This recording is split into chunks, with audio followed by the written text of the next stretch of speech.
So today we are going to start unit 4 of Java and it is a complete one shot.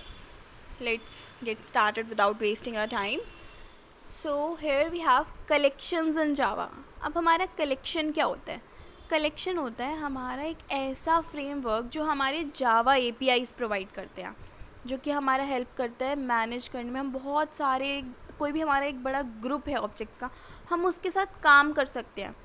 तो कोई भी ऐसा framework जो हमारा प्रोवाइड हो रहा है जावा एपीआई से और जो हमें हेल्प कर रहा है एक बड़े से ग्रुप ऑफ ऑब्जेक्ट्स के साथ काम करने में हमारी हेल्प कर रहा है, उसे हम कलेक्शन बोलते हैं। कलेक्शन क्या होता है? हमारा कोई भी फ्रेमवर्क जो हमें हेल्प कर रहा है एक बड़े से ग्रुप के साथ काम करने में। तो उसी ग्रुप ऑफ ऑब्जेक्ट्स को हम एलिमेंट्स या फिर आइटम्स भी बोलते हैं। ये हमें एक कंसिस्टेंट वे प्रोवाइड करता है कि हम एक ग्रुप, इतने बड़े ग्रुप के साथ काम कर रहे हैं, तो हमें एक कंसिस्टेंट वे प्रोवाइड करता है जो हमारे कलेक्शंस होते हैं कि भाई अच्छे से काम करो, एक कंसिस्टेंट वे में काम करो। और अगर कंसिस्टेंसी रहेगी तो ईजी होगा डेवलपर के लिए स्टोर करना, रिट्रीव करना, किसी चीज़ को मॉडिफाई करना। कलेक्शंस इन जावा, यहाँ पे हमारे पास बहुत टाइप के कलेक्शंस होते हैं, जैसे कि लिस्ट हो गया, सेट हो गया, क्यू हो गया, मैप हो गया। देन हमारे पास कलेक्शन के फीचर्स क्या होते हैं? We have some features of collections.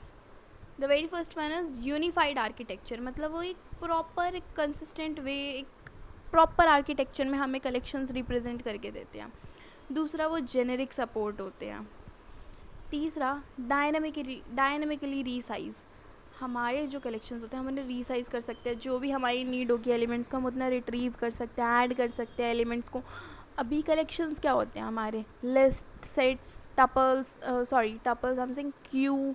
तो क्यू, एरेज एंड ऑल, हम इन सब में एडिशन परफॉर्म कर सकते हैं, कोई भी एलिमेंट ऐड कर सकते हैं, रिमूव कर सकते हैं। तो यहाँ पे डायनेमिक रीसाइज बहुत ज़्यादा पॉसिबल है। देन एक प्रॉपर यूजफुल एल्गो हमें प्रोवाइड होती है। Next one is framework. अब फ्रेमवर्क होता क्या है? हमने ऊपर देखा कलेक्शन जो है, कलेक्शन हमारा एक फ्रेमवर्क है which is provided by Java API. तो ये फ्रेमवर्क क्या होता है? अब हमारा फ्रेमवर्क हमारे एक ऐसा स्ट्रक्चर्ड प्लेटफॉर्म है।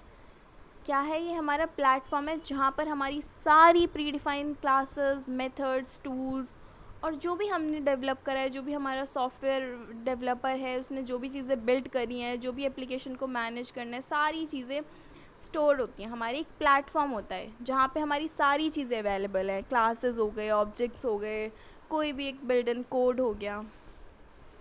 तो यहाँ पर हमने एक डायग्राम से रिप्रेजेंट कर रखा है कि एक फ्रेमवर्क है, उसके अंदर बहुत सारी हमारी क्लासेस हैं, इंटरफेसेस हैं। तो एक प्लेटफॉर्म है जहाँ पे सारी चीज़ें मिलती हैं, जैसे कि हमारा यूट्यूब हो गया। यूट्यूब पे हमें सारी चीज़ें मिलेंगी, बहुत सारी एजुकेशनल वीडियोस मिलेंगी, हमें एंटरटेनमेंट वीडियोस मिलेंगी, knowledgeable videos, fact videos, so many videos are there. तो it is a platform. So similarly framework is also a platform for object classes and so many things. Next, collection. अभी हमने collections देखा, then framework पढ़ा। अब collection framework होता क्या है जावा में? It is a combination of collections and frameworks. तो इसमें क्या होता है? हमारे पास ग्रुप ऑफ ऑब्जेक्ट्स होता है, जिसमें अभी कलेक्शन क्या कर, कलेक्शन में हमने क्या बताया था कि आप ग्रुप ऑफ ऑब्जेक्ट के साथ काम कर सकते हैं। फ्रेमवर्क में आपके पास वो सारी चीज़ें ऑलरेडी होती हैं, तो यहाँ पे प्री डिफाइंड होती हैं सारी चीज़ें, प्री बिल्ड वे होता है जहाँ पे हमारे पास सारी चीज़ें ऑलरेडी अवेलेबल होती हैं। और हम यहाँ पे इसमें डेटा स्ट्रक्चर्स होते हैं, जैसे कि लिस्ट हो गया, सेट हो गया, मैप हो गया, क्यू हो गया। ये हमें एक स्टैंडर्ड वे प्रोवाइड करता है कि भाई हम कैसे काम करें। Then we have advantages. अब इसके एडवांटेज क्या क्या है? कोड जो हमारे पास है ऑलरेडी बिल्ड इन लाइब्रेरीज़ हैं हमारे पास, फ्रेमवर्क्स में ऑलरेडी सारी चीज़ें अवेलेबल हैं, तो हम उसे रीयूज़ कर सकते हैं। अब हमारे पास सारी चीज़ें हैं तो कंसिस्टेंसी मेंटेन होती है, एफिशिएंसी बनी रहती है, सेफ्टी भी है हमारे पास, क्योंकि ये जेनेरिक सपोर्ट होता है तो हमारा जो डेटा होता है वो चेकड हो सकता है कंपाइल टाइम पे। तो इस वजह से हमारे पास टाइप सेफ्टी भी है, उसकी स्केलेबिलिटी भी बहुत अच्छी है। Next we have is hierarchical structure of collection framework. तो ये हमारे जो भी क्लासेस और इंटरफेस होते हैं वो हमारे java.util.package में अवेलेबल होते हैं। तो इस हायरार्की में आप ये डायग्राम देखो, पहले हमारा इटरेबल है, देन कलेक्शन, देन कलेक्शन के पार्ट्स हैं हमारे list, queue, set. Queue list में भी हमारे further array, link list, vector, stack. Queue में D queue, array queue. Set में भी हमारे पास काफ़ी सेट्स है। एंड द फोर्थ वन, यहाँ पे स्पेस नहीं था तो मैंने नीचे लिखा है, the fourth one is map. So collection framework हमारे क्या है, कलेक्शन फ्रेमवर्क के अंदर एक इटरेबल इंटरफेस होता है जो कि हमें प्रोवाइड करता है एक इटरेटर। इटरेटर क्या होता है, हर एक जो भी हमारे एलिमेंट्स होते हैं उनके पास जा जाके इटरेट करता है। नेक्स्ट, अब हमारा जो इटरेबल इंटरफेस है वो हमारा एक्सटेंड होता है कलेक्शन इंटरफेस से, और जो हमारा कलेक्शन इंटरफेस है वो हमारी काफ़ी सारी क्लासेस से इंटरफेस होता है। अब ये सारी चीज़ें एक दूसरे से एक्सटेंड हो रही हैं, तो इटरेबल के पास जैसे कलेक्शन से हम ये जो लिस्ट क्यू है ये सब हमारे कलेक्शन के पास एक्सटेंड हो रहे हैं, कलेक्शन से इटरेबल हो रहा है, तो सारी क्लासेस के पास हमारे इटरेबल की प्रॉपर्टीज़ होती है। अब इटरेबल के पास इटरेटर होता है तो इसका मतलब लिस्ट सेट टपल सबके पास इटरेटर है। नेक्स्ट वी हैव इज़, अभी हम इन सब के ये जो पूरी हमारी हायरार्की थी इन सब चीज़ों के बारे में हम यहाँ पर डिस्कस करने वाले हैं। जो भी हमारा इटरेबल है, कलेक्शन है, लिस्ट है, क्यू है, सेट है, जो भी हमारा, अब इनके बारे में फर्दर डिटेल में एक्सप्लेनेशन करेंगे। पहला आता है हमारा इटरेबल इंटरफेस। इटरेबल इंटरफेस क्या होता है, ये हमारा एक फंडामेंटल पार्ट है। जैसे सेल हमारा फंडामेंटल पार्ट होता है वैसे ये इस हायरार्की का फंडामेंटल पार्ट है, सबसे मेन इंपॉर्टेंट पार्ट है। ये प्रोवाइड करता है हमें फाउंडेशंस ऑफ कलेक्शन टाइप की, भाई हर तरीके के कलेक्शन वगैरह का फाउंडेशन प्रोवाइड करता है, और एक इटरेटर प्रोवाइड करता है। ये हमारा java.lang पैकेज में अवेलेबल प्रोवाइडेड होता है, वहाँ पे लोकेट होता है। देन इससे हम यूज़ कैसे कर सकते हैं, इटरेटर लिख के, और फिर इटरेटर से हम इसे आइटरेट करेंगे और एक इंटरफेस से हम इटरेबल क्लास को बुलाएंगे। नेक्स्ट वी हैव, अब इटरेटर होता क्या है। इटरेटर अब हमारा वो फंडामेंटल पार्ट था इटरेबल इंटरफेस, उसी का ही ये हमारा की पार्ट है, क्योंकि इटरेबल इंटरफेस का मेन पार्ट ही हमारा इटरेटर है। तो आइटरेटर हमारा क्या हो गया, आइटरेटर हमारा की पार्ट है कलेक्शन फ्रेमवर्क का। वो हमें हेल्प करता है हर एक एलिमेंट्स पे गो थ्रू करने के लिए। लिस्ट हो गया, सेट हो गया, इसमें बहुत सारे एलिमेंट्स हैं, इंडेक्स 1 2 3 4, वो हर एक एलिमेंट को आइटरेट करेगा। वो हमारे एलिमेंट्स को एक्सेस कर सकता है, बिना हमें कोई वरी नहीं होती इसकी कि भाई कैसे एलिमेंट्स कैसे स्टोर हैं, कैसे ऑर्गेनाइज्ड है। वो आइटरेटर की हेडेक है, हमारी हेडेक नहीं है। नेक्स्ट, पर्पस क्या है आइटरेटर का, वही जो मैंने अभी बताया आपको, ट्रावर्स करने में हेल्प करता है, यूनिफॉर्मिटी मेंटेन करके रखता है, हम कोड को इजीली रीयूज़ कर सकते हैं, एक कंसिस्टेंट वे प्रोवाइड करता है। सेफ रिमूवल, हमें कोई एलिमेंट्स रिमूव करना है तो हम आइटरेटर को बोलेंगे भाई आप तीसरा नंबर वाला एलिमेंट जाओ और डिलीट कर कर आओ, तो वो आइटरेट करेगा 0 1 2 3, then it will be deleted. वो थर्ड वाले आइटम को डिलीट कर देगा, तो वो आइटरेटर की हेल्प से बहुत ईजिली हो गया हमारा डिलीट। तो रिमूवल, सेफ रिमूवल है। एनहांस्ड फॉर लूप सपोर्ट, और फॉर लूप को भी सपोर्ट करता है वो बहुत ज़्यादा। नेक्स्ट में अब हमारे पास आइटरेटर में 3 बहुत कॉमन मेथड्स हैं। पहला है has next method. Has next method में क्या होता है, वो ट्रू रिटर्न करता है अगर कोई भी एलिमेंट नहीं है आइटरेट करने के लिए। फॉर एग्ज़ाम्पल हमारे पास एक एरे है, उसमें हमारे पास 4 एलिमेंट्स हैं और हमें आइटरेट करना है, और हमारे पास अब कोई भी एलिमेंट नहीं बचा आइटरेट करने के लिए, तो वो ट्रू रिटर्न कर देगा। अगर कोई एलिमेंट बचा रहेगा आइटरेट होने के लिए कि भाई अभी ये वाला 5th पोजीशन का एलिमेंट हमारा रह गया, 4 एलिमेंट आइटरेट हो गया, 4 मैंने रीड कर लिया, 4 तक मैं पहुंच चुका हूँ, इन्हें मैं एक्सेस कर चुका हूँ, लेकिन 5th वाला रह गया, तो वो फॉल्स रिटर्न करेगा। हैज़ नेक्स्ट का मतलब है कि अभी भी कोई नेक्स्ट एलिमेंट रहा है हमारी लिस्ट में। नेक्स्ट का मतलब कि वही देखना कि नेक्स्ट एलिमेंट क्या है, रिटर्न करेगा जो भी हमारे नेक्स्ट एलिमेंट रहेगा। देन रिमूव से हम रिमूव कर देते हैं एलिमेंट्स को, और बाय डिफ़ॉल्ट ये लास्ट एलिमेंट को रिमूव करता है। Then let's see the code. हमने कुछ लाइब्रेरीज इंपोर्ट करी, जैसे एरे लिस्ट, आइटरेटर लिस्ट, फिर हमने क्लास बनाई, मेन क्लास बनाई। देन लैम्डा एक्सप्रेशन की हेल्प से हम एक लिस्ट बना रहे हैं, और वो हमने 3rd यूनिट में भी सीखा था कि लैम्डा एक्सप्रेशन की हेल्प से हम कैसे बनाते हैं। तो लिस्ट, हम लिस्ट में स्ट्रिंग्स डाल रहे हैं तो स्ट्रिंग लिखेंगे, फिर न्यू, और ये लिस्ट हमारी एरे है तो एरे लिस्ट। ओके, नेक्स्ट हमने इसमें एलिमेंट्स ऐड करे, हमने एप्पल ऐड कर दिया, बनाना ऐड कर दिया, एप्पल, बनाना, ऑरेंज, ये सारी चीज़ें ऐड कर दी। देन उसके बाद हमें ये सारी चीज़ें आइटरेट करनी है, तो हम इन्हें आइटरेट करेंगे। तो आइटरेटर, लिस्ट की जगह हमने यहाँ पे आइटरेटर लिखा, स्ट्रिंग है तो स्ट्रिंग को आइटरेट करना है, लिस्ट में हमने बस ऑपरेशन लगा दिया लिस्ट डॉट आइटरेटर। अब उसके बाद जब तक आइटरेटर में हैज़ नेक्स्ट है, इसका मतलब क्या है कि जब तक हमारे आइटरेटर में एक हैज़ नेक्स्ट रहेगा जब तक हमें क्या करना है, उसे आइटरेट करते रहना है। हैज़ नेक्स्ट में हमने देखा था कि भाई कोई एलिमेंट रह ना जाए, अगर कोई एलिमेंट रह जाएगा अभी आइटरेट होने के लिए तो वो फॉल्स हमें रिटर्न कर, ट्रू रिटर्न करेगा, वरना तो फॉल्स रिटर्न करेगा।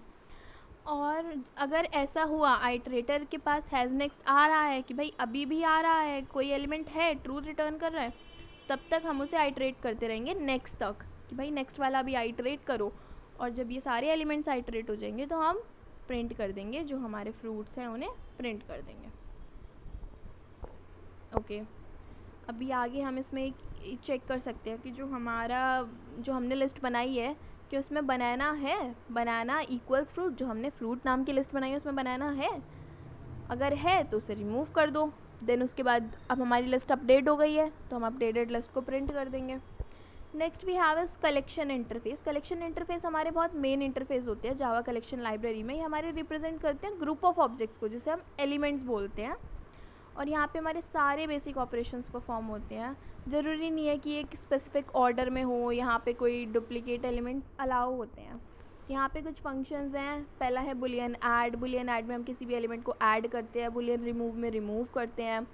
बुलियन कंटेन में ये चेक करता है कि भाई अगर कोई एलिमेंट है अभी या फिर नहीं है, कि वो अपनी स्पेसिफाइड पोजीशन पे है या फिर वो स्पेसिफिक एलिमेंट है उस लिस्ट में या नहीं है।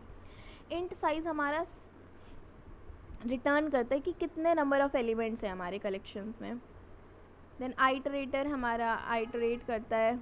और बुलियन इज़ एम्प्टी चेक करता है कि क्या हमारा जो कलेक्शन है वो एम्प्टी है या फिर फुल है, उसमें कुछ एलिमेंट्स हैं। अगर एम्प्टी होता है तो वो ट्रू रिटर्न करता है, वरना फॉल्स रिटर्न करता है। वॉइड क्लियर से सारे एलिमेंट्स रिमूव हो जाते हैं। It is the same code जैसे हमने यहाँ पे आइटरेटर का कोड देखा था। इट इज़ सेम कोड, बस वहाँ पर हमारे बेसिक ऑपरेशंस क्या आती है, हैज़ नेक्स्ट नेक्स्ट। यहाँ पर बेसिक ऑपरेशंस हमारे बुलियन ऐड है, बुलियन रिमूव है। बस आपको यहाँ पर बेसिक मेथड्स पता होने चाहिए। कोड सबके एग्जैक्ट सेम है, बस मेथड्स चेंज हो रहे हैं। देखो यहाँ पर भी हमने लाइब्रेरीज इंपोर्ट करी, मेन क्लास बनाई, वहाँ पर आइटरेटर था तो आइटरेटर लिखा, यहाँ पे कलेक्शन है तो हमने यहाँ पे कलेक्शन लिख दिया। अब हमने कलेक्शन लिखा, कलेक्शन अपने लिस्ट जो हम बना रहे हैं उसमें हम स्ट्रिंग्स डाल रहे हैं तो स्ट्रिंग लिखेंगे। फिर उसके बाद एक नया एरे बना दिया, फिर हमने उसमें एलिमेंट्स ऐड करे, एप्पल ऐड करा, बनाना ऐड करा, देन हमने फिर ऑरेंज ऐड कर दिया। फिर उसके बाद हम इसका कलेक्शन का साइज़ चेक कर रहे हैं। उसके बाद हमारी ऐड करने के बाद हमारी मर्ज़ी, हम इसमें कितने भी ऑपरेशंस लगा सकते हैं। एक तो हमने बुलियन ऐड वाला ऑपरेशन लगा दिया, दूसरा हम साइज़ वाला ऑपरेशन लगा के चेक कर सकते हैं। इसमें काफ़ी सारे ऑपरेशंस हमने परफॉर्म कर रखे हैं। तो अब हमने चेक करा कि डज़ इट कंटेन्स बनाना, तो कलेक्शन डॉट कंटेन से हम देखेंगे। कंटेन्स हमने यहाँ पर भी ऊपर देखा था कि यहाँ पे बुलियन कंटेन करके है। बुलियन कंटेन चेक करेगा कि क्या वो एलिमेंट इसमें है या फिर नहीं है। तो सेम वे हमने यहाँ पर चेक करा कि कलेक्शन डॉट कंटेन, क्या इसमें बनाना है 0 नंबर पे, तो वो चेक करके बताएगा। और अगर हमें स्ट्रिंग के आइटम्स चाहिए तो हम एक फॉर लूप लगाएंगे कि भाई स्ट्रिंग के आइटम है डॉट कलेक्शन, कलेक्शन नाम की हमने एक लिस्ट बनाई है, उसके आइटम को रिटर्न कर दो और उन आइटम्स को हमारे को प्रिंट कर दो, तो वो प्रिंट होकर आ जाएंगे। फिर हमें रिमूव करना है तो हम उसका इंडेक्स नंबर दे देंगे और बोलेंगे ये एलिमेंट इस नंबर पे इसे रिमूव कर दो।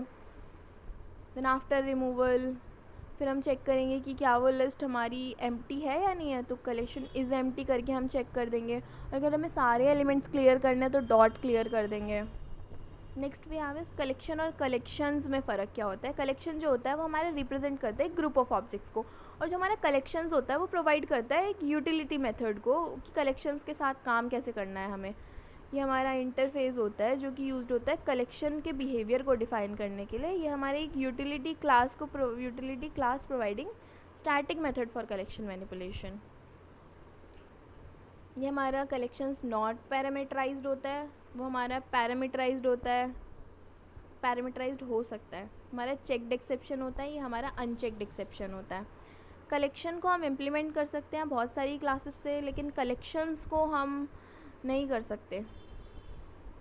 और कलेक्शंस के एग्जांपल क्या हो गए, हमारे लिस्ट हो गया, सेट हो गया, क्यू हो गया। कलेक्शंस के एग्जांपल्स क्या हो गए, हमारे सॉर्ट हो गया, रिवर्स हो गया, सॉर्ट हो गया, रिवर्स हो गया, शफल हो गया।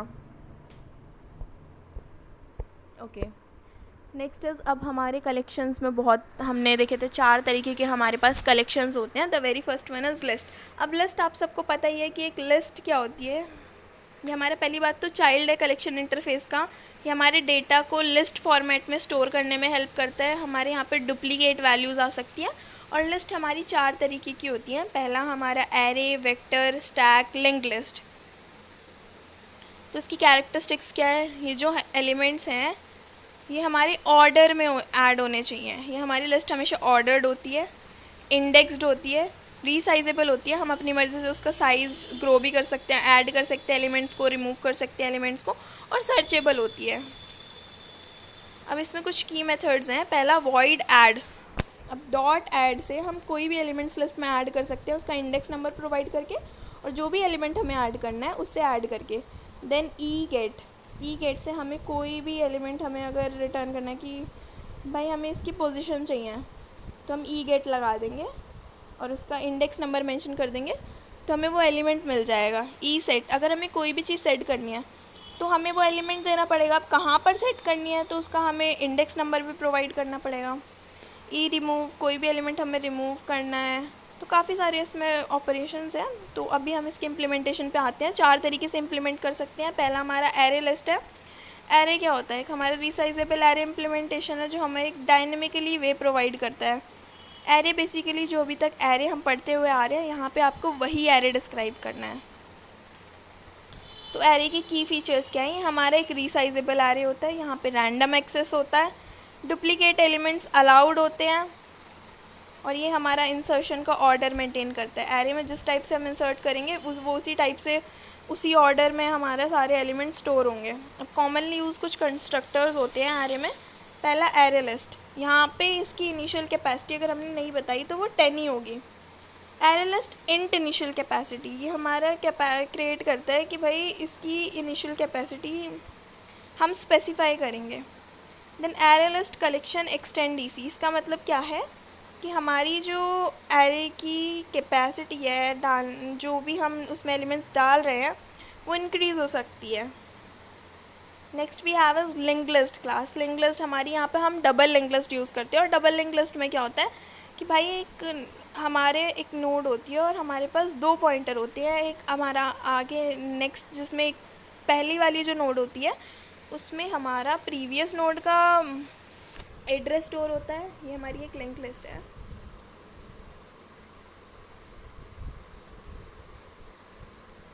एक में हमारा प्रीवियस का डेटा स्टोर होता है, एक में हमारा नेक्स्ट का एड्रेस स्टोर होता है। तो वही डबली लिंक लिस्ट है यहाँ पर। और अभी अगर ये लिंक लिस्ट ऐसे है, डबली लिंक लिस्ट है, तो यहाँ पे इंसर्शन और डिलीशन इस एंड से भी हो सकते हैं, इस एंड से भी हो सकते हैं। तो मतलब इंसर्शन और डिलीशन हमारा इंसर्शन और डिलीशन है वो हमारा बोथ एंड से होता है। ओके, तो इसके की फीचर्स क्या है कि डबली लिंक लिस्ट है और इसमें इंसर्शन और डिलीशन बहुत एफिशिएंट होते हैं, डुप्लीकेट एलिमेंट्स अलाउड होते हैं, और एक इंसर्शन का ऑर्डर होता है। यहाँ पर भी वही 2 कंस्ट्रक्टर हैं जो हमने एरे में पढ़े थे, बट यहाँ पे हम इसमें लिंक लिस्ट में एक इनिशियल कैपेसिटी नहीं डिस्क्राइब करते। वहाँ पर 3 कंस्ट्रक्टर थे ना, जैसे एक ये वाला कंस्ट्रक्टर था हमारे पास एरे इंट इनिशियल कैपेसिटी वाला, बस लिंक लिस्ट में ये नहीं है, बाकी that's is exactly same. Now अब हम कोड पर आ जाते हैं। हमने कोड लिया, लिंक लिस्ट बनाई, हमने लिस्ट बना रहे हैं लैम्डा एक्सप्रेशन की हेल्प से। हमने उसमें काफ़ी सारे एलिमेंट्स ऐड कर दिया, एप्पल, बनाना, चेरी। तो हम ऐड कर रहे हैं कि भाई ये फर्स्ट पे हमारा ऑरेंज, अभी हमारी लिस्ट बन गई है एप्पल, बनाना, चेरी वाली है। फर्स्ट पे हमें ऑरेंज ऐड करना है, लास्ट में ग्रेप्स ऐड करना है। अब जो स्ट्रिंग फर्स्ट है, अब हमें चाहिए कि गेट फर्स्ट मतलब अब उसका इंडेक्स नंबर मिलेगा हमें। गेट लास्ट वाली स्ट्रिंग दे दो। अब हमें क्या है, हमारे पास क्या है, कौन सा एलिमेंट है। अब लिस्ट डॉट रिमूव फर्स्ट, अब हम यहाँ पे रिमूव भी कर सकते हैं। हम देख रहे हैं कि भाई यहाँ पे आपकी चॉइस है, आपको कोड लिखना है और इसमें जितने आप ऑपरेशन परफॉर्म करना चाहो, आप addition, removal of elements, get method, set method, आप एलिमेंट्स को प्रिंट करा रहे हो या फिर आप चेक कर रहे हो कि वो लिस्ट एम्प्टी है या नहीं है, इज़ एम्प्टी करके आप चेक कर सकते हो। तो कोड आपके सारे बिल्कुल सेम है, but the only difference is जब आप लैम्डा एक्सप्रेशन लिख रहे हो तो लिंक लिस्ट में लिंक लिस्ट आना चाहिए, वेक्टर क्लास है, वेक्टर क्लास आना चाहिए, कलेक्शन है तो कलेक्शन आना चाहिए, आइटरेटर है तो आइटरेटर आना चाहिए, बाकी एवरीथिंग इज़ ऑलमोस्ट सिमिलर। तो लास्ट में हम जब सारे ऑपरेशंस परफॉर्म कर रहे हैं तो हमें अब ये आइटम्स को हमें प्रिंट कराना है। तो हम कैसे प्रिंट कराएंगे, जो हमारे स्ट्रिंग के आइटम्स हैं वो हमारे लिस्ट में है, तो अब उन्हें प्रिंट कर दो आइटम्स को, तो सारे एलिमेंट्स प्रिंट हो जाएंगे। वेक्टर क्या होता है, वेक्टर हमारा जस्ट सेम एरे की तरह है, but the only difference is कि ये सिंक्रोनाइज्ड होता है। अब ये सिंक्रोनाइज्ड है तो मतलब यहाँ पे थ्रेड की सेफ्टी है। अब इसके की फीचर्स क्या है कि ये सिंक्रोनाइज्ड है, सिंक्रोनाइज्ड का मतलब थ्रेड की सेफ्टी है, पर ये हमारा जो है वो स्लो है एरे लिस्ट से। नेक्स्ट इज रीसाइजेबल है, डुप्लीकेट एलिमेंट्स अलाउड है, और एक इंसर्शन का ऑर्डर मेंटेन होता है। की फीचर्स भी इसके बिल्कुल एरे की तरह सेम है, और मेथड्स भी यहाँ पर बिल्कुल एरे की तरह हमने वो 3 मेथड्स यूज़ करे हुए हैं। And the code is almost similar. Link list था वहाँ पे, यहाँ पे वेक्टर है, वेक्टर में हमने एलिमेंट्स ऐड करे। अब हम ऐड कर रहे हैं इंडेक्स 1 पे एलिमेंट ऑरेंज ऐड कर दो, वहाँ पे हमने डॉट फर्स्ट करके कर दिया था, यहाँ पे हमने इंडेक्स मेंशन कर दिया। इट्स योर चॉइस, फर्स्ट पे लास्ट पे। सो यार इंडेक्स 1 पे हमने ऑरेंज ऐड करा, अब हमें इंडेक्स 2 चाहिए। अब इंडेक्स 2 हमारा क्या हो गया, पहले इंडेक्स 0 एप्पल था, इंडेक्स 1 बनाना था, लेकिन अब हमने इंडेक्स 0 पे ऑरेंज ऐड कर दिया है, तो इंडेक्स 2 क्या हो गया हमारा, बनाना हो गया।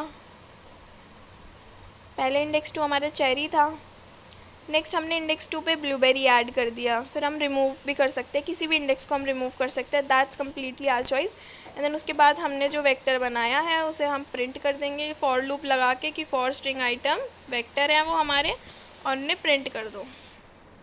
और अगर हम कोई भी एक एक्स्ट्रा ऑपरेशन परफॉर्म करके दिखाना चाहते हैं कि भाई क्या उसमें एप्पल है, क्या ये कंटेन करता है, 0 पे एप्पल है, डॉट कंटेन से हम क्या देखते हैं, क्या ये एलिमेंट अगर हमने उसका इंडेक्स मेंशन करा है तो क्या 0 इंडेक्स पे एप्पल है हमारा, अगर है तो वो ट्रू रिटर्न करेगा, वरना फॉल्स रिटर्न करेगा। इंट साइज से हमें साइज़ पता चल जाएगा। Next we have is stack class. Stack class क्या होता है, हमारा एक सब क्लास है वेक्टर का ही, और ये हमारा लीफो प्रिंसिपल को फॉलो करता है, मतलब जो लास्ट में आया है वो हमारा लास्ट इन, और फर्स्ट आउट, जो लास्ट में आया है वो लास्ट में इन करेगा, जो फर्स्ट वाला है वो आउट हो जाएगा। देन यहाँ पर हमारे ऐड और रिमूव की जगह हमारे पुश पॉप ऑपरेशंस होते हैं। तो इसके की फीचर्स क्या है कि एक तो ये लीफो है, एक्सटेंडेड वेक्टर है, अगर ये एक्सटेंडेड वेक्टर है तो इसका मतलब वेक्टर सिंक्रोनाइज्ड है, तो ये भी हमारा सिंक्रोनाइज्ड है। देन थ्रेड की सेफ्टी प्रोवाइड करता है ये हमें। इसमें कॉमनली यूज़ कंस्ट्रक्टर, देन इसमें कॉमनली यूज़ मेथड वही push pop peak Boolean empty if search. अब हमें यहाँ पर स्टैक लैम्डा एक्सप्रेशन जो लिखनी है, हमें एक नया स्टैक बना रहे हैं तो यहाँ पे स्टैक लिखनी है, एंड देन हम उसमें स्ट्रिंग्स डाल रहे हैं। तो ऊपर अभी तक हम डॉट ऐड कर रहे थे, बट अभी ये स्टैक है तो स्टैक डॉट पुश लिखेंगे। स्टैक डॉट पुश, हमने आइटम्स ऐड करे अपने एप्पल बनाना चेरी।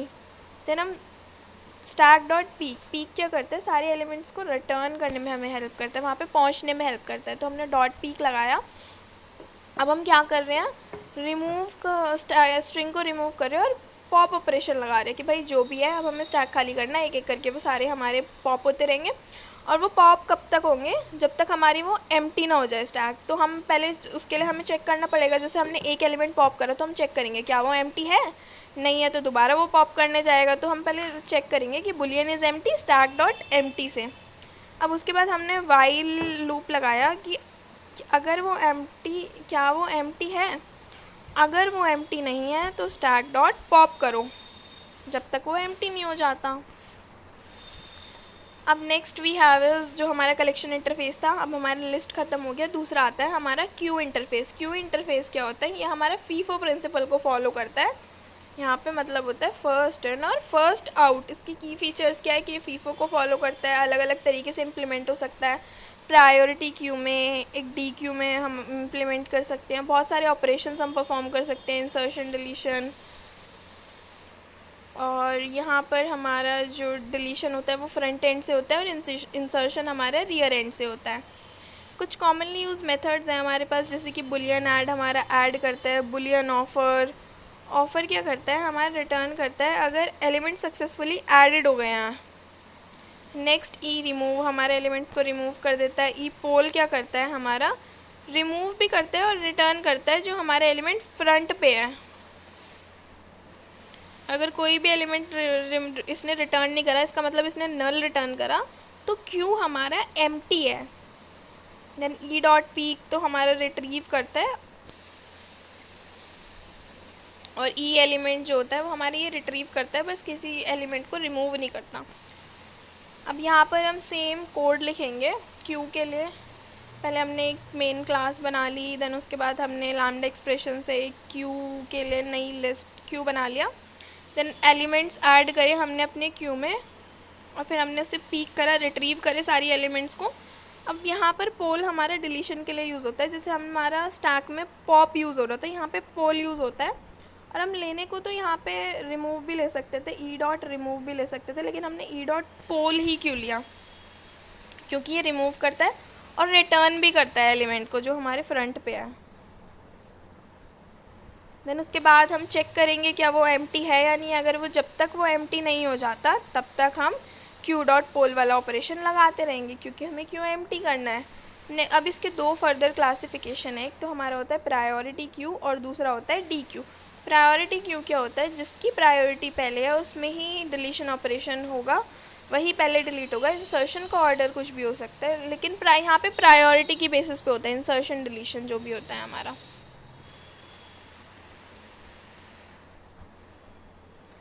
अब इसके कोड में हमारा सिर्फ इतना ही फ़र्क है, जो हमने ऊपर यहाँ पे क्यू का कोड लिखा है एग्जैक्ट सेम यहाँ पर कोड लिखना है। देन उसके बाद हमें कुछ चीज़ें ऐड करनी है। अब हमारा क्योंकि ये प्रायोरिटी क्यू है तो यहाँ पे कस्टम क्यू करके हम एलिमेंट्स ऐड करेंगे, और उसमें एक ऑपरेशन लगा देंगे कि जब तक क्यू एम्प्टी नहीं हो जाता क्यू डॉट पोल हमें लगाना है। बाकी ऊपर का सेम कोड लिखना है, देन एक कस्टम क्यू करके कुछ एलिमेंट्स ऐड करने हैं, और यहाँ पर भी सेम चीज़ें अप्लाई करनी है हमें। Next is array D queue. Array D Q में हमारा कोई फीफो फॉलो नहीं होता है यहाँ पर, क्योंकि इंसर्शन और डिलीशन दोनों एंड से हो सकते हैं। इसका नाम डी क्यू है तो मतलब इंसर्शन भी दोनों एंड से हो सकती है और डिलीशन भी दोनों एंड से हो सकती है। तो इसके कोड में हमने पहले मेन फंक्शन बनाया, देन डी क्यू के लिए हमने एक नया डी क्यू बना लिया लैम्डा एक्सप्रेशन की हेल्प से। देन उसके बाद हमने एलिमेंट्स ऐड करे कि फर्स्ट पे एलिमेंट ऐड हो जाएगा 1 और लास्ट पे एलिमेंट ऐड कर दो। देन उसके बाद हम रिमूव कर रहे हैं दोनों एलिमेंट्स को और प्रिंट कर दो एलिमेंट्स को।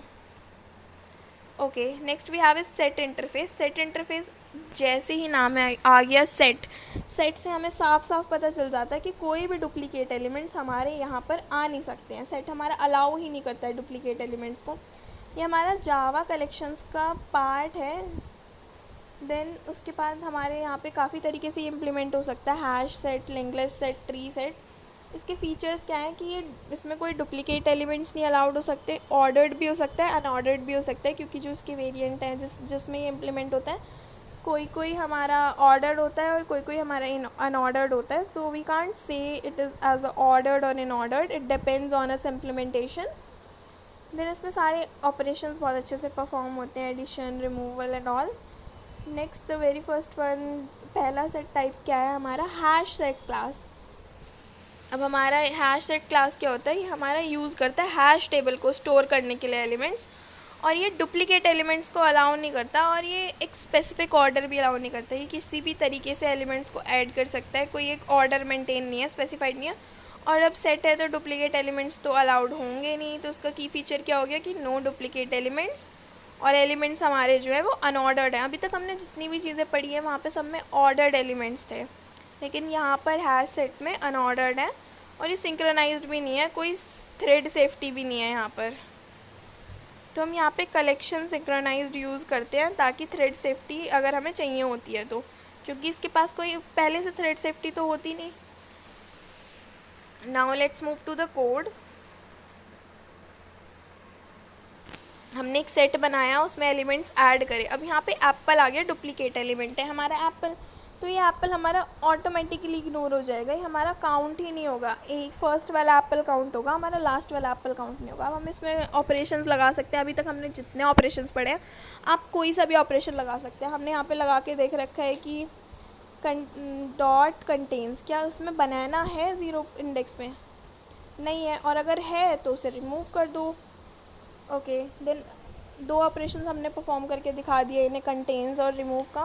देन उसके बाद हमें आइटम्स को प्रिंट करना है कि जो भी हमारे आइटम्स हैं स्ट्रिंग में वो प्रिंट हो जाएं।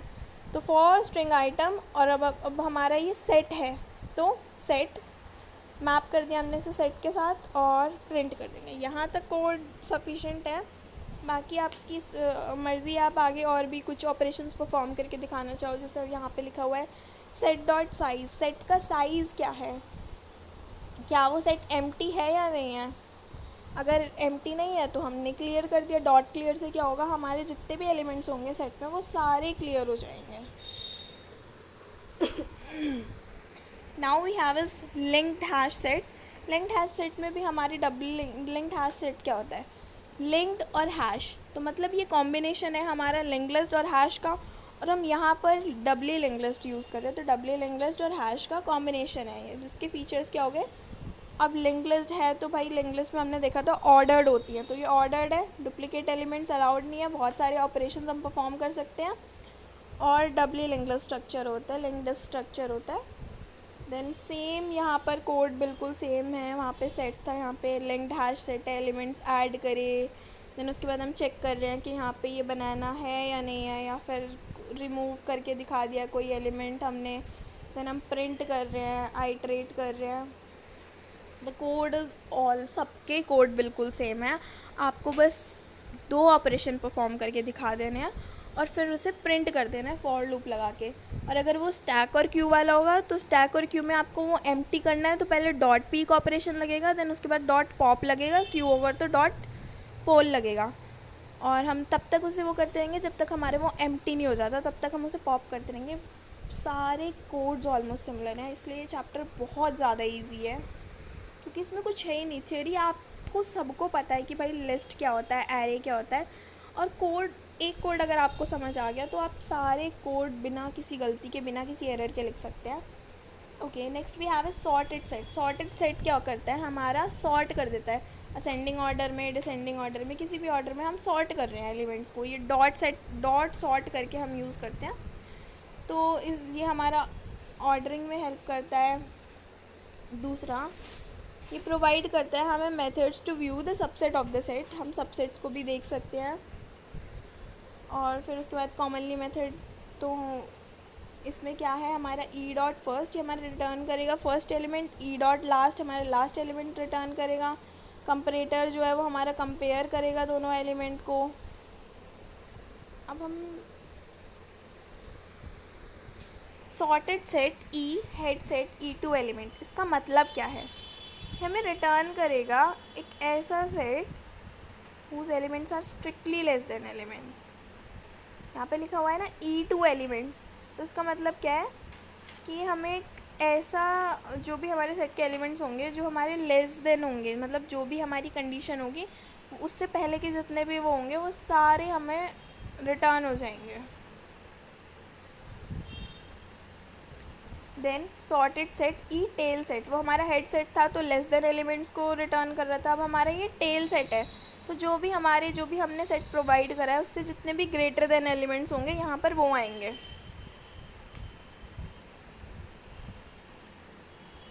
अब हमारा आता है सबसेट।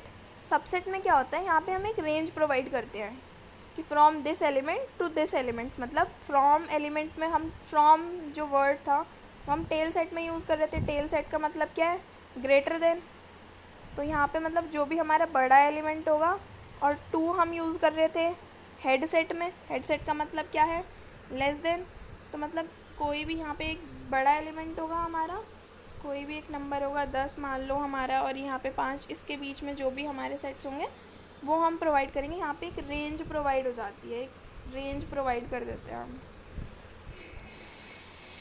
नेक्स्ट वी हैव इस tree set classes. Tree set class क्या होती है, हमारी एक्सटेंडेड वर्जन है सॉर्टेड क्लास की, हमारा रेड ब्लॉक को यूज़ करती है इन्फॉर्मेशन को स्टोर करने में, एक रेड ब्लॉक ट्री को यूज़ करती है, और यहाँ पर भी हमारे सारे इंसर्शन डिलीशन होते हैं। देन इसके की फीचर्स क्या है, ऑब्वियसली अगर सॉर्टेड सेट का, ये हमारा एक्सटेंडेड वर्जन है तो सॉर्टेड ऑर्डर होगा, कोई डुप्लीकेट सेट है तो कोई डुप्लीकेट एलिमेंट नहीं है, ऑपरेशंस हमारे जो है वो 0 लॉग एंड कॉम्प्लेक्सिटी के होते हैं। नेक्स्ट अब हमारा जो हमने सॉर्टेड सेट ऊपर पढ़ा था, अब हम इसका कोड देखते हैं। हमने एक सॉर्टेड सेट बनाया, उसमें काफ़ी सारे हमने यहाँ पर इंटीजर्स ऐड कर दिए हैं। अब इंटीजर ऐड कर दिए तो हमने पहले वो प्रिंट करा, देन हम अभी हमें फर्स्ट एलिमेंट चाहिए। हम एक ऑपरेशन लगाते हैं कि भाई हमें फर्स्ट एलिमेंट चाहिए तो हमें फर्स्ट एलिमेंट दो, और अगर हमें लास्ट एलिमेंट चाहिए तो डॉट लास्ट करके हम लास्ट एलिमेंट को भी प्रोवाइड कर देंगे। अभी हमने जो 3 ऑपरेशंस देखे थे, अब हम यहाँ देखेंगे सबसेट। सबसेट हमारा क्या, अभी हमने देखा था सबसेट से क्या होता है, हमारा सबसेट होता है उसमें एक रेंज प्रोवाइड होती है कि इस रेंज से इस एलिमेंट से इस एलिमेंट तक के हमें नंबर चाहिए। जैसे यहाँ पे लिखा हुआ है हमें 10 से 20 तक नंबर चाहिए, तो हमें वो नंबर्स प्रोवाइड हो जाएंगे, एक रेंज हमें पता चल गई। हेड सेट क्या होता है, हमने अभी 2 तरीके के ऊपर हेड और टेल सेट देखे थे। हेड सेट हमारा क्या करता है, हेड सेट हमारा ग्रेटर देन एलिमेंट्स को प्रोवाइड करता है। जो भी हम रेंज देंगे उससे बड़े एलिमेंट्स जो होंगे वो हमारे प्रोवाइड होने चाहिए। तो यहाँ पर पहले तो हमने सबसेट का ऑपरेशन, हमने 3 ऑपरेशन पढ़े थे, पहले सबसेट का लगा दिया, एक रेंज प्रोवाइड कर दी। देन हेड सेट लगाया, हेड सेट में हम क्या करेंगे, डॉट हेड लगाया और बता दिया कि ये जो एलिमेंट है 15 से ऊपर जो भी बड़े होंगे एलिमेंट्स होंगे वो हमें चाहिए। लेस देन 15 2 लिखा है तो 2 का मतलब less than, and then tail from लिखा है तो फिर हमें 15 से चाहिए। ओके, मैप इंटरफेस क्या होता है, मैप इंटरफेस और सेट का बिल्कुल ऑलमोस्ट सिमिलर काम है, इसकी भी टाइप्स बिल्कुल सेम है। यहाँ पर भी हमारे पास हैश मैप होते हैं और ट्री मैप होते हैं, सॉर्टेड मैप होते हैं, बट द ओनली डिफरेंसेस यहाँ पे डेटा हमारा की और वैल्यू की पेयर में होता है, और हर एक की वैल्यू जो होती है उसकी मैपिंग हमेशा एक यूनिक मैपिंग होती है। और ये हमारे रीडिंग जो हमारा कोड कीज़ है वो हम रीड बहुत अच्छे से कर सकते हैं, रीडेबिलिटी इम्प्रूव करता है, क्विकली एक्सेस कर सकते हैं हम की हेल्प से। भाई हमें की पता है तो हम वैल्यू को बहुत अच्छे से एक्सेस कर सकते हैं। हमने बोला इस नंबर की वैल्यू बताओ तो वो डायरेक्ट हमें बता देगा, हमें ट्रावर्स नहीं करना पड़ेगा, आइटरेट नहीं करना पड़ेगा।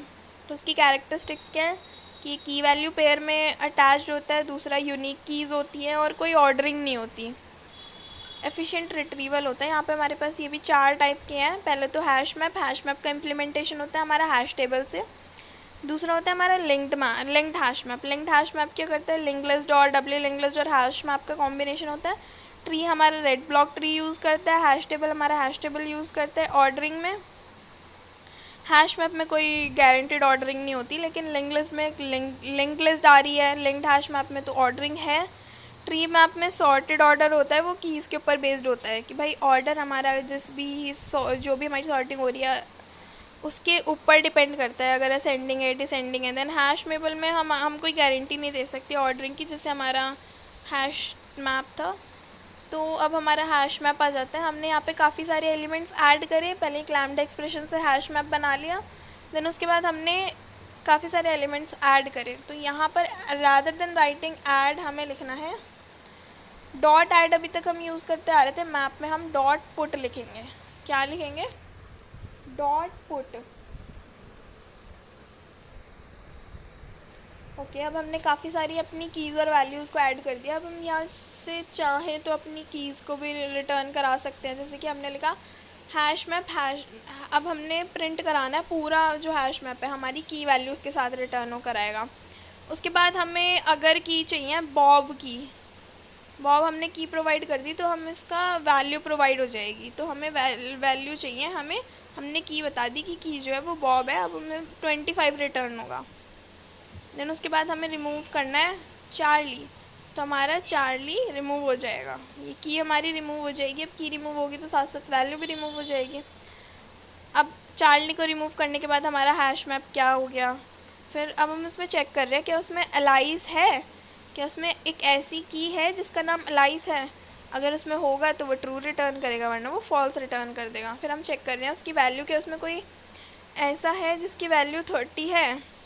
देन हमने सारा आइटरेट करा, काफ़ी सारे इसमें फंक्शंस इम्प्लीमेंट करके दिखा रखे हैं। आप कोई भी 2-3 फंक्शन इम्प्लीमेंट कर सकते हैं, यहाँ पे ऑलमोस्ट सारे फंक्शंस इम्प्लीमेंट करके दिखा रखे हैं।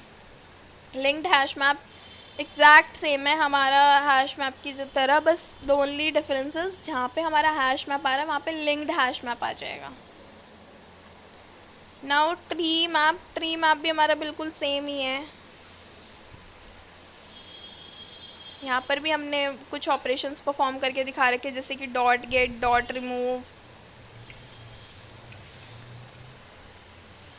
नेक्स्ट अब हैश टेबल के कुछ फीचर्स देख लेते हैं हम, क्या होता है ये। इसमें सिंक्रोनाइजेशन होती है जो कि उसे थ्रेड सेफ बनाता है।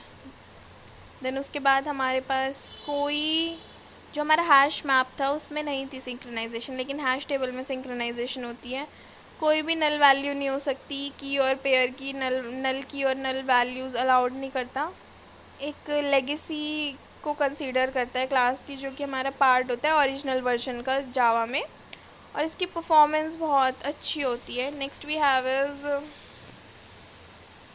Sorting in Java. अब सॉर्टिंग हम 3 तरीके से कर सकते हैं। पहला एक कंपेरेबल इंटरफेस यूज़ करके, दूसरा कंपैरेटर इंटरफेस यूज़ करके। कंपेरेबल इंटरफेस में क्या होगा, कुछ हमारी क्लासेस होती हैं जैसे कि हमारी स्ट्रिंग्स हो गई, इंटीजर्स हो गई, तो उनमें हम कंपेरेबल यूज़ करते हैं। लेकिन कंपैरेटर हम किस लिए यूज़ करते हैं, जैसे कि हमें कुछ इफ़ यू वांट टू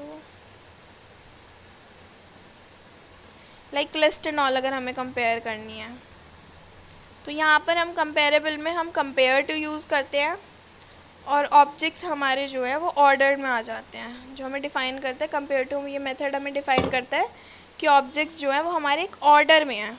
तो हम इसके लिए अगर हमें कंपेरेबल इंटरफेस लगाना है तो हम क्या क्या लिखेंगे। मेथड तो कंपेयर टू यूज़ कर रहा है, तो कलेक्शंस डॉट सॉर्ट, कि वो सॉर्ट हो जाए। इससे पहले हमें कंपेयर लगाना पड़ेगा, अगर इसका मतलब है कि वो कंपेयर कर करके सॉर्ट करेगा। Next we have is comparator interface. ये हमारा इम्प्लीमेंट नहीं करता कंपेरेबल को।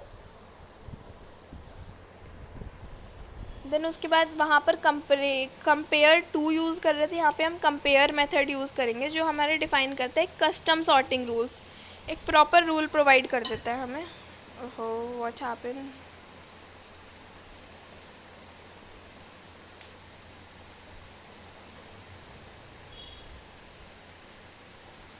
Okay, next we have is, अगर हमें लिखना है तो पहले कंपेयर यूज़ करेंगे, देन उसके बाद डॉट सॉर्ट लिखेंगे। जैसे कि वहाँ पर हम कंपेरेटर में यूज़ कर रहे थे कंपेयर टू, और उसके बाद डॉट सॉर्ट लगा रहे थे, यहाँ पर भी कंपेयर मेथड यूज़ करके डॉट सॉर्ट लगा देंगे। Next we have is sorting array. Directly हम एरेज में डॉट सॉर्ट कर दें और एरे हमारा पूरा सॉर्ट हो जाएगा। तो इसका एक एग्जांपल देख लेते हैं। हमने एक कुछ लाइब्रेरीज़ इंपोर्ट करी, पैकेजेस इंपोर्ट करे, देन उसके बाद हमने क्लास बनाई, क्लास में हमने एक लिस्ट बनाई, एरे की लिस्ट बनाई, उसमें कुछ एलिमेंट्स ऐड करे हमने। देन उसके बाद उन एलिमेंट को अब हमें सॉर्ट करना है, तो हमने क्या लिखा, डॉट सॉर्ट। जो हमारा कलेक्शन है उसे डॉट सॉर्ट कर दिया, जो हमारे नंबर्स हैं उन्हें सॉर्ट करो असेंडिंग ऑर्डर में। अब उसके बाद अगर हमें डिसेंडिंग ऑर्डर में सॉर्ट करने हैं तो हम क्या करेंगे, डॉट जो हमारा कंपेरेटर है उसमें डॉट रिवर्स लगा देंगे। जो हमारा कंपेयर कर रहे हैं उसमें रिवर्स ऑर्डर में डॉट लगा देंगे कि भैया रिवर्स ऑर्डर में कंपेयर करो, और उसके बाद सॉर्ट कर दो उन्हें। Next we have is sorting arrays. अभी तो ये हमने जो सॉर्टिंग देखी थी इसमें हम कंपेरेटर का यूज़ कर रहे थे, जो अभी ऊपर हमने कंपेरेटर मेथड यूज़ करा था। लेकिन हमने यहाँ पे 3 चीज़ें देखी, एक तो कंपेरेबल, जो कंपेरेटर हम ज़्यादा यूज़ करते हैं, कंपेरेटर का कोड भी मैंने अभी आपको बताया। Then next last one was sorting array. अब हम एरे को सॉर्ट करने के लिए भी कोड देख लेते हैं सॉर्टिंग एरे का, कि हमारा एरे डॉट सॉर्ट यूज़ करता है। यहाँ पर भी हमने एक पैकेज इंपोर्ट करा, देन उसके बाद हमने एक क्लास बनाई, कुछ एक एरे बना दिया कि एरे में कुछ नंबर्स हैं, अब हमें उनको सॉर्ट करने हैं। तो एरे डॉट सॉर्ट, हमने कोई कंपेरेटर नहीं लगाया, यहाँ पे डायरेक्ट एरे डॉट सॉर्ट कर दिया और वो हमारा प्रॉपर सॉर्ट हो जाएगा। और अगर हमें वो डिसेंडिंग ऑर्डर में करना है तो उसमें डॉट रिवर्स लगा देंगे, यहाँ पर हमें कंपेरेटर लगाना पड़ेगा। Next we have is comparator interface और इट्स रिपीटेड। कंपेरेटर इंटरफेस क्या होता है हमारा, it is use to create the custom ways to order objects. ये हमारा यूज़ होता है कस्टम वेज को क्रिएट करने के लिए। दूसरा हमारे ये java.util.package में पाया जाता है। कंपेयर मेथड को यूज़ करता है। अभी हमने ऊपर ही पढ़ा कंपैरेटर के बारे में, कंपेयर मेथड को यूज़ करता है और ये बहुत ज़्यादा यूज़फुल टूल है हमारा किसी भी चीज़ को सेट करने के लिए। अब इनके बीच में डिफरेंस देख लेते हैं कंपेरेबल और कंपैरेटर के बीच में। कंपैरेटर में क्या होता है कि ordering sorted based on custom criteria. जो हमारी ऑर्डरिंग होती है वो बेस्ड होती है हमारी कस्टम क्राइटेरिया पे, लेकिन कंपैरेबल में वो हमारा नेचुरल ऑर्डरिंग होती है। कंपैरेबल हमारा थोड़ा कम फ्लेक्सिबल है, लेकिन कंपैरेटर हमारा ज़्यादा फ्लेक्सिबल है। इसलिए अभी हमने जो ऊपर 2 कोड देखे थे सॉर्टिंग के भी, उसमें हमने कंपैरेटर ही यूज़ करा हुआ था। नेक्स्ट, अब हमारी प्रॉपर्टीज़ क्लास क्या है जावा में। ये हमारा एक कलेक्शन फ्रेमवर्क का पार्ट है जो कि, और एक एक्सटेंडेड हैश टेबल है। ये हमारी स्टोर होती है की वैल्यू के पेयर में। तो मतलब की वैल्यू के पेयर में स्टोर हो रही है, तो ये हमारी क्या करती है, बेसिकली इसका काम होता है जो भी हमारी एप्लीकेशंस वगैरह होती हैं उन्हें मैनेज करना। तो इसका पर्पस क्या है, हैंडल करना जो भी हमारी एप्लीकेशंस हैं उनकी सेटिंग्स को। अब अगर ये इसका काम ही एप्लीकेशंस को हैंडल करना है तो इसका यूज़ भी वही है, एप्लीकेशंस और सर्वर्स को सारी कॉन्फ़िगरेशन प्रोवाइड करना। नेक्स्ट, इसका सिंटेक्स क्या है, प्रॉपर्टीज़। फिर जो प्रॉपर्टीज़ है, एक हमें ऑब्जेक्ट बनाना है बेसिकली प्रॉपर्टीज़ का, वही इसका सिंटेक्स है।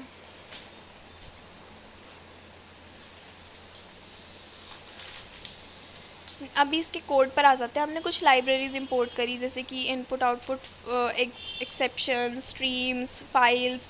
देन हमने एक क्लास बनाई प्रॉपर्टीज़ के नाम पे और हमने मेन फंक्शन बना दिया। अब हमने ये प्रॉपर्टीज़ वाला जो सिंटेक्स देखा था, मतलब हम प्रॉपर्टीज़ कैसे बना रहे हैं अपनी क्लास में, तो हम वो प्रॉपर्टीज़ ये सेम हम यहाँ पर लिखेंगे अब कि हमने प्रॉपर्टीज़ बनाई। Properties is equals to new properties. Now अब हमें इनकी प्रॉपर्टी सेट करनी है, तो सेट करने के लिए डॉट सेट मेथड यूज़ करते हैं हम। और अभी हमने पढ़ा था प्रॉपर्टीज़ हमारी की वैल्यू के पेयर में ऐड होती हैं। तो हमने सेट कर दी प्रॉपर्टी, जो हमारी की है यूज़र और उसकी वैल्यू क्या है एडमिन, पासवर्ड की वैल्यू क्या है सीक्रेट, और यूआरएल हमने यूआरएल प्रोवाइड कर दिया। अब हम ट्राई, जो हमारा ट्राई ब्लॉक होता है, हम उसमें लिखेंगे एक आउटपुट स्ट्रीम हमने लिए। आउटपुट स्ट्रीम में हमारी नेम की कॉन्फ़िगरेशन है। ओके, नेक्स्ट हमने कैच करा। अब ट्राई में हमने ट्राई लिख दिया, then try is always followed by catch. तो कैच में हमने एक्सेप्शंस डाल दी कि अब हमने यहाँ पे इनपुट आउटपुट फाइल लिया, तो भाई इनपुट आउटपुट एक्सेप्शन हो सकता है, और अगर ये एक्सेप्शन हुआ तो E dot print stack trace, हमारा वो ट्रेस हो जाएगा। फिर उसके बाद हमने फिर से एक प्रॉपर्टीज़ को लोड करा, जो भी हमारी प्रॉपर्टीज़ थी। अभी हमने ऊपर ये जो प्रॉपर्टीज़ ली थी, properties is equals to new properties. अब हम यहीं उन प्रॉपर्टीज़ को लोड करेंगे, जो हमारी प्रॉपर्टीज़ होंगी हम उन्हें लोड करेंगे। अभी हमने ऊपर आउटपुट क्लासेस ली थी, यहाँ पे आउटपुट स्ट्रीम ली थी। अब लोड करने के बाद यहाँ पे हम इनपुट स्ट्रीम ले रहे हैं, मतलब आउटपुट हमारा राइटिंग के लिए यूज़ होता है और इनपुट हमारे रीडिंग के लिए यूज़ होता है। Now here also same thing, try में हमने इनपुट स्ट्रीम लोड कर दी, देन कैच में अगेन आईओ एक्सेप्शन हो सकता है। तो हमने पहले क्या करा, काफ़ी सारी लाइब्रेरीज पैकेजेस इंपोर्ट करे, क्लास बनाई, क्लास बनाने के बाद मेन फंक्शन बनाया, देन प्रॉपर्टीज़ का पूरा सिंटेक्स लिखा और हमने उसकी प्रॉपर्टी सेट कर दी। अब सेट कर दी, सेट हमारी हमने लिखी है मतलब, और हम लिखते किससे हैं, आउटपुट स्ट्रीम से लिखते हैं। तो हम ट्राई ब्लॉक में आउटपुट स्ट्रीम डाल देंगे अपनी। देन अब आउटपुट स्ट्रीम हमने डाली है, तो हमारे पास इनपुट आउटपुट एक्सेप्शन हो सकता है, और ट्राई हमेशा फॉलो होता है कैच के साथ, तो कैच में हमारा एक्सेप्शन आ सकता है। उसके बाद हमने प्रॉपर्टीज़ को लोड करा और नई प्रॉपर्टीज़ बनाई। अब वो जो हमने जो सेट करी है प्रॉपर्टीज़ और जो हमने लिखी हैं, उसे हमें रीड भी करना होगा। जब रीड करेंगे तभी हमारा वो प्रिंट होगा। तो रीड करने के लिए हमने इनपुट स्ट्रीम का यूज़ करा, इनपुट की हेल्प से हम रीड करते हैं। अब ट्राई में हमने इनपुट स्ट्रीम ले ली है, तो हम कैच में इनपुट आउटपुट एक्सेप्शन हो सकता है। देन फिर से हम क्या करेंगे, अब स्ट्रिंग जो यूज़र नेम है, पासवर्ड है और यूआरएल है, अब इसमें लोडेड प्रॉपर्टीज़ लगा देंगे। और हमें अभी हमने सेट करी थी प्रॉपर्टीज़, अब हमें चाहिए वो प्रॉपर्टीज़। अगर हमें चाहिए तो हम किसकी हेल्प से लेंगे, गेटर मेथड की हेल्प से। तो हम क्या लगा देंगे यहाँ पर, गेट प्रॉपर्टीज़ की क्या है उसकी यूज़र नेम, और दूसरे की पासवर्ड, देन यूआरएल। उसके बाद हम प्रिंट कर देंगे कि भाई यूज़र नेम जो है वो प्लस यूज़र नेम है, पासवर्ड हमारा ये है और यूआरएल ये है, फिर हमें कीज़ की हेल्प से हमें वैल्यूज़ प्रोवाइड हो जाएंगी. Okay, that's it for the today's lecture and this is the complete chapter. I hope so आप लोगों को ये सारा समझ आया होगा अच्छे से. If you have any queries, please mention them in the comment box. I'll try to clarify